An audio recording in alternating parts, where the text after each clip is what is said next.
Heading for Hawaii, crossroads of the Pacific, the United States fleet on one of its frequent visits presents an imposing pageant of sea power. Mighty men of time, happy homes for the thousands of men aboard as they sail the seven seas.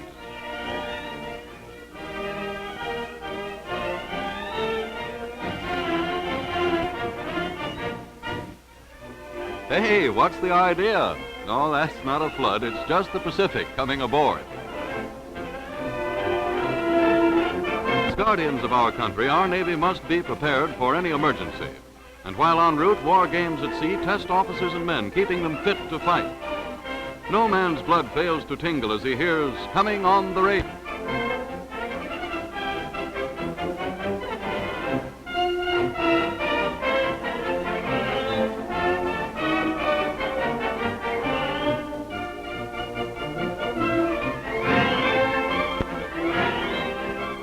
And finally,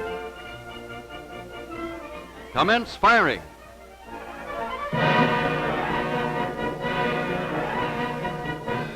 Planes act as the eye in fleet.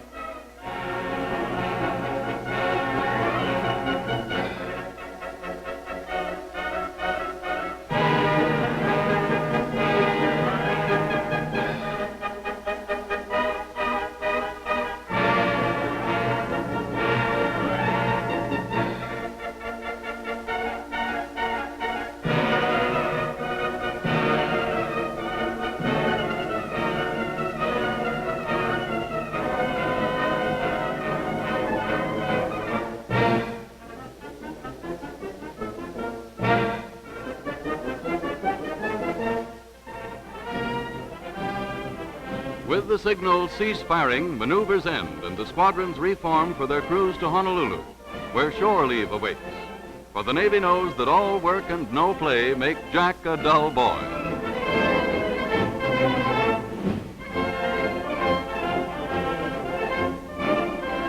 But first, captain's inspection is held. Spotless uniforms and a spick-and-span appearance are the order of the day in the service.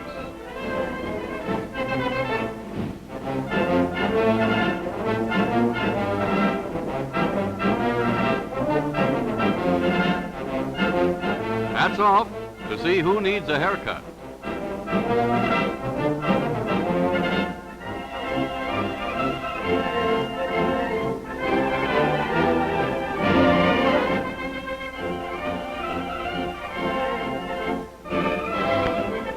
And then the fleet is anchored off Honolulu, the promised land of liberty parties.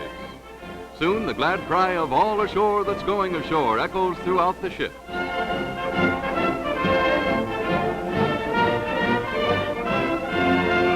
And eager sailors embark in ship's boats.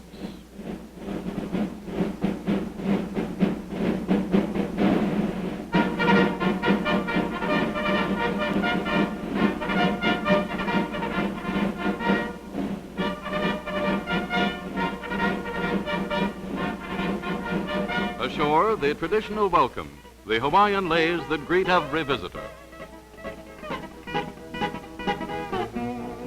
And here's the lad who receives the most flowery welcome of all.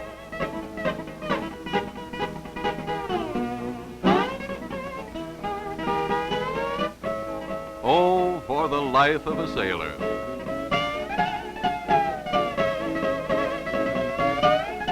And then it's ho for Waikiki Beach aboard a rolling trolley.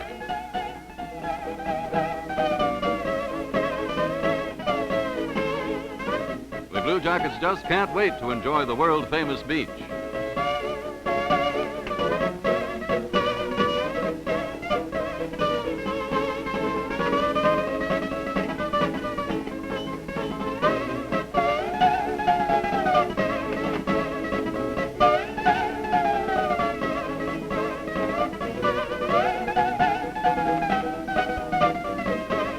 A sailor's holiday, going to sea with surfboards and native outriggers.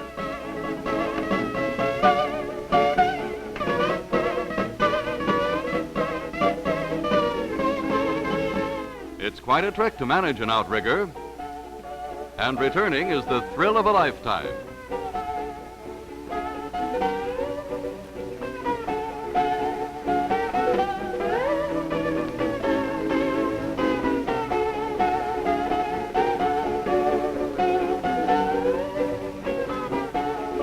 some are expert.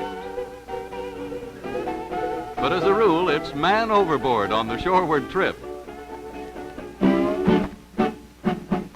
Rugged individualists prefer surfboards. You're on your own as you race on the crest of the roaring surf. But whether you're good or not, you're bound to be head over heels for the sport anytime.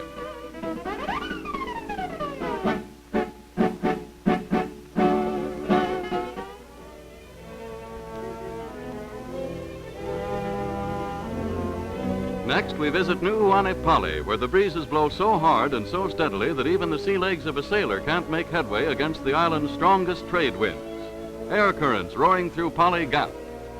It's a historic spot, too, because here Kamehameha I, Napoleon of the Pacific, united the islands under his rule, when his forces drove Oahu's army over the cliff to destruction, to the rocks 400 feet below.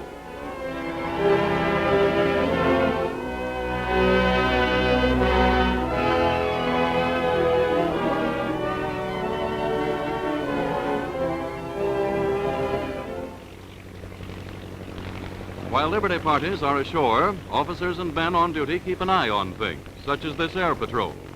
But duty is a pleasure when it gives you these fine bird's-eye views of lovely Honolulu, capital city of the Hawaiian Islands. This city, where east meets west and modern business mingles with the memories of the past, has a population of more than 106,000, representing all the races of the globe. The up-to-date metropolis we see from the air grew from the settlement which John Young, an Englishman, urged Kamehameha to fortify in 1816. And now, 120 years later, it has become the chief city of the Crossroads of the Pacific.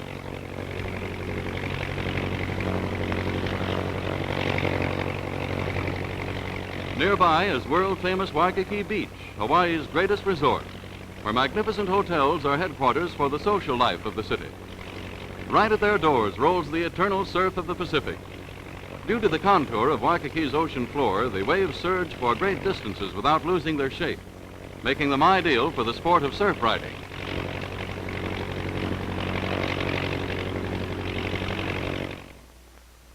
As the islands are of volcanic origin and coral formation, it is but natural that the natives created legends both around the power to destroy, the volcanoes, and the power to build, the coral, many specimens of which are on display. They tell their own story of age-old creation.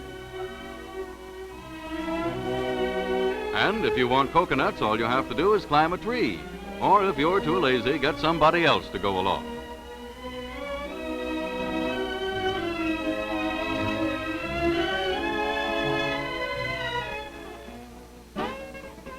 No shore leave in Hawaii is complete without the hula hula by the native Pali's girls. So it's on with the dance.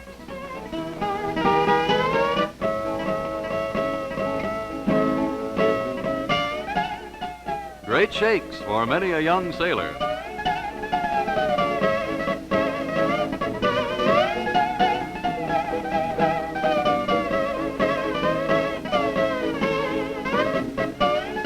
Hey, you need blinders.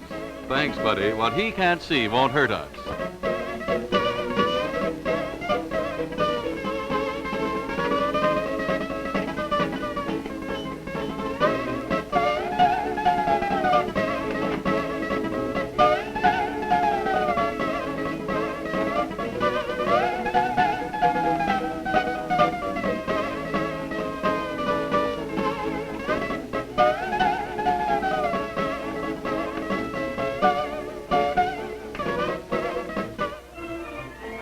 And that's the end of a perfect visit in the paradise of the Pacific. It's time to return to the ship saying aloha for a little while.